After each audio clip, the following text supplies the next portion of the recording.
One year, a friend of mine persuaded me to coach a little league baseball team. The other coaches were very pleased to have a preacher on board, I think to elevate their image in town. And perhaps they thought I was an easy mark, which I was. When I went to the first coaches meeting, while the other coaches were going eyeball to eyeball and nose to nose and fist to fist over promising 10 and 11-year-old pitchers, I said, just give me any 15 kids and we'll have a wonderful season. Well, as far as wins were concerned, we had about a 50-50 good season with 15 kids that no other coach wanted. Well, at the end of the season, they asked me to give the invocation at the annual Little League banquet. Being young and idealistic, I wanted to make the point that some of us had allowed the desire to win to get a little bit out of hand. So as part of my invocation, I asked God to help us keep the fun of playing the game as our central perspective. Afterwards, all agreed it was a wonderful message, and they told me so, including one coach who earlier had protested to the league the game in which my team beat his. He protested, he said, because the pitching rubber from which his son pitched was an inch off of the regulation distance between the mound and the plate. He had gone home to get a tape measure to come out and make sure he got the measurement correctly. To my surprise, I was asked to invoke the same banquet for several more years. I took every opportunity to sharpen my message about keeping competition in perspective. But people loved the message every time they heard it, although it had absolutely no effect on their behavior when they were coaching their teams. Finally, I understood. They wanted me to address this thought to God because my doing so seemed to absolve them from ever having to put the same sentiments into practice when they were with their players. For a long time after that, I have been a little cynical about public prayer. It occurred to me that most banquet prayers have less effect than the rolls and the salad, which will be served as soon as the preacher stops talking. Yet banquet prayer survives as a very modest ritual attainment for our lapses in thankfulness generally, and to give the preacher a chance to demonstrate that he really should have been the main speaking event. Private prayer, it seemed to me, was another matter. In it, we confront our relationships with power and the absence of power. Were we ever made to feel guilty about our prayers or the lack of them? Did we ever pray for something and it didn't happen? Did we ever wonder if our prayers were not heeded because God didn't like us? Were we once taught that only weak people needed to pray, that strong people have no reason to do it because they just make things happen all by themselves? Or finally, did we fail to get beyond the question of who, if anyone, was listening to all of those prayers. All of these are things that parishioners have said to me over the years. Many years ago, I was visiting a seriously ill parishioner, and as I had reached the end of my visit, I got up to leave, and knowing her to be a staunch humanist, I said something like, "You'll be in my thoughts." She responded with a twinkle in her eyes and said, "That's what all my liberal friends say. But if you've also got any prayers, I'd be happy to have them too." That brought me up short. Why had I not offered the one thing that belongs to my profession in such situations? I know why now. I was afraid. I was afraid of appearing unsophisticated or suggesting a faith less than concrete in medical science. And yet, since I have noted in every congregation I have served as their interim minister, each congregation has a moment for joys and sorrows in the service. Some parishioners, more than a few, have asked that the congregation keep a loved one in their prayers. So it seems there is at least a lot of latent belief in prayer going around. I've come to believe now that prayers are important, not because God needs to hear them, and not depending on whether or not there is an affirmative response. But prayers are important because we need to say them, regardless of whether or not there is a divine response. The Reverend Douglas Taylor, a Unitarian minister, wrote that there are roughly 5 different kinds of prayer, and they are each typified by one short phrase. They are, "Wow," "Thank you," "Sorry," "Please," and "Silence." I'll repeat them. They are "Wow," "Thank you," "Sorry," "Please," and "Silence." Wow is the way we feel when we reach the top of a mountain, and there before us, looking off the side, lies all of the countryside for miles and miles on end. The land is lit or shaded by variations in the sunlight on the landscape. It is a scene that not even the greatest artist or photographer can appreciate better than the hiker who has worked hard to get there and finds that now it was all worth it. Wow. It's also the way I feel after listening to the last movement of Beethoven's Ninth Symphony or an aria by Puccini. Each of us has his or her own wow moments. And it seemed important to acknowledge them openly because they have to balance out the many moments in life that are purely mundane or even boring.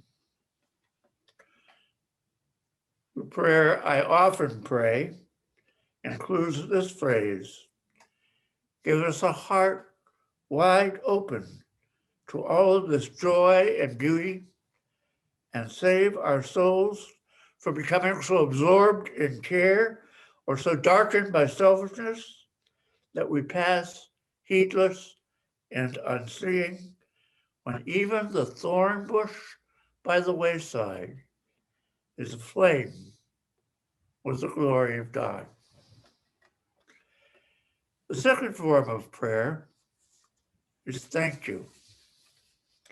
Any number of events in our full life can cause us to feel thankful that we have life, health, friends, family, work, leisure, good advice, and the strength to survive our own mistakes.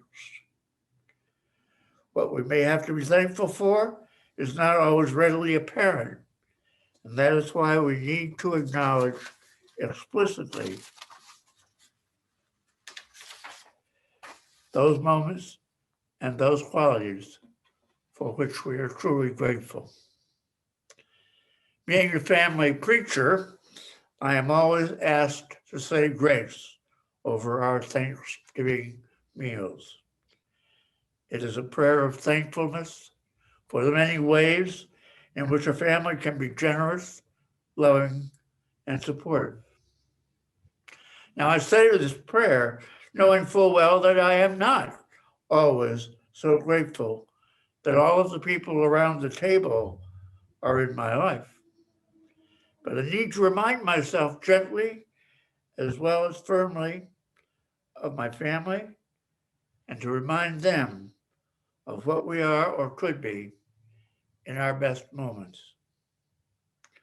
Thankfulness prayers are sometimes hard to come by because there are rough patches in life that we really struggle to get beyond. Perhaps all of us know people who rarely, if ever, make this prayer.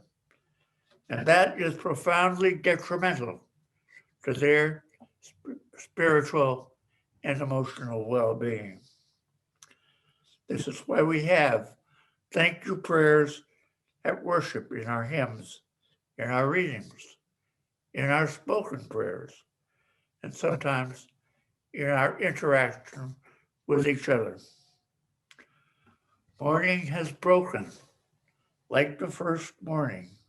Blackbird has spoken like the first bird. Praise for the singing. Praise for the morning. Praise for them bringing fresh from the word. And we sing now together our song of thanksgiving, rejoicing in goods that the ages have wrought, for life that enfolds us and helps and heals and holds us and leads beyond the goals which our forebears once sought. We sing of the freedoms which martyrs and heroes have won by their labor, their sorrow, their pain. The oppressive befriending, their ampler hopes defending. Their death becomes a triumph. They died not in vain. The third category is that there are prayers that say, I'm sorry. Not only is no one perfect, but each of us can do things that are very hurtful to other people. I'm told that in one of the Jewish High Holy Days services, there is a litany of human follies, and the congregation is encouraged to recognize and regret them publicly, through those words which are carried, said, and sung every year. In the Episcopal Book of Common Prayer, these words are said virtually every week. We have done those things which we ought not to have done, and we have left undone those things we should have done. I find it very supportive to have the people around me join in that affirmation that we have the capacity to disappoint ourselves and others. And that's something that we regret very deeply. So it's good to know you're not the only one who has fallen short of the mark, and you know it. The fourth form of prayer is please. Please help me get better. Please help my friend get a job. Please make my mother or my friend well again. Some Unitarian Universalists tend to avoid this kind of prayer, either because they do not believe in God or because they don't believe this kind of prayer works. Well, maybe it doesn't. Maybe it does sometimes. A prayer that begins, "Please, God, help me get this promotion. I've worked so hard for it," is a prayer that does not reach beyond the order of one person's concern. A prayer or caring thought for someone else does connect with the love that many believe is the source of life and the only real support for the quality of our lives together. How often have you heard a story of parents and children, or siblings, or old friends who suddenly, mysteriously know that a message of some kind has been sent to them?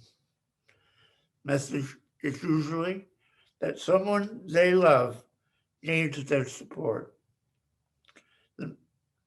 This is not unusual. This reaching out without words is so common, it no longer rates as a coincidence.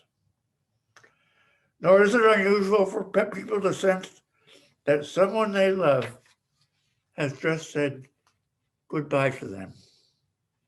But they do not know until later that a death had occurred at that precise moment. They thought they had received a message of goodbye. This also happens often. It happened in my own family. One way to understand it is to conjecture that we are not really that isolated from each other.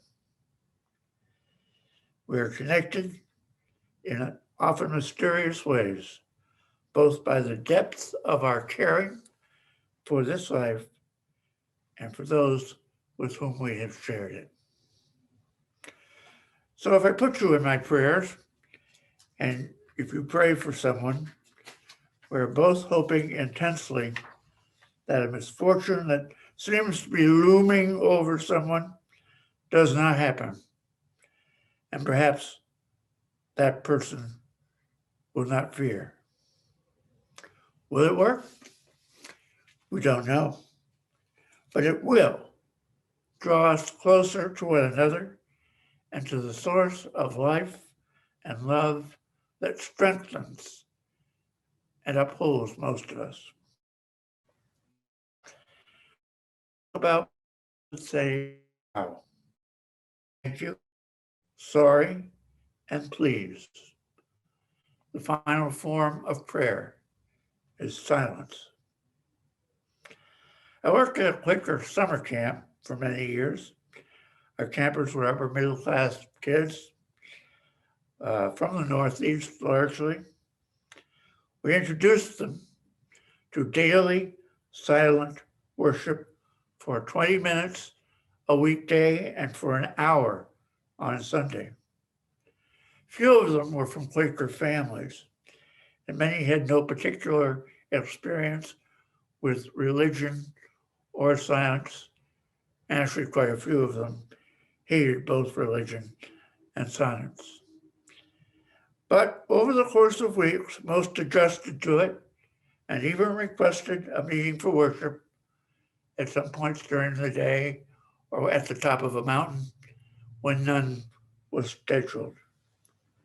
This was my crew, that they were getting the idea, and it was working. The discipline of silence, even for children, requires that you put down the antics and anxieties of your mind. You listen to what is going on inside of your head. You don't fight it. You don't deny it. And that's very hard to do. But listen carefully. When friends have settled in comfortably with one another, they say that they are being led by the silence. And what they mean is that in unusually powerful moments, something in the silence knits them together. Most of us, including me, are uncomfortable with long periods of silence in worship. At the First Parish of Lincoln, where I served a year as their interim minister, there is a 3-minute hourglass timer behind the pulpit. When the minister is ready to begin the prayer part of the service, he turns the hourglass over, and this is important, he sits down to watch the sand run through the glass for 3 minutes. The prayers of the congregation follow, and they are the joys and sorrows of the service, though much more centered, much more thoughtfully centered than I have experienced in many congregations. The silence before spoken prayer is a vital part of their service in Lincoln, and woe betide any preacher who attempts to cut it short. That preacher will hear about it, and I know I did a couple of times. So what's in a prayer? Working easily with other people has been a prayer, or an evening spent with some close friends. Active listening has often been a prayer, and laboring to express myself on paper has taken me far enough out of my own internal world and its anxieties to become an expression of prayer. Family celebrations can be a form of prayer, though they can also be a feat of endurance, I'll admit. In my immediate family, the brief moment when our children were growing up, the brief moment when we sat down to eat, prayer brought us from ourselves and toward others, and hence toward the source of caring that is life, that is creation itself. Religious institutions offer disciplines of prayer and work for thousands of people, but not for everyone. Each of us needs to find the path for ourselves and the paths that will be our form of prayer. Our deepest longing and caring, our working and our singing, our hoping and our praying connects us with a mysterious strength, which all religions believe is ultimate reality and which some call God. Our deepest hopes and dreams, our less selfish acts and kinder thoughts can accomplish more than we know. Do we have a prayer? All of us has a prayer. The task is to appreciate what it really is and what it does for us. Amen.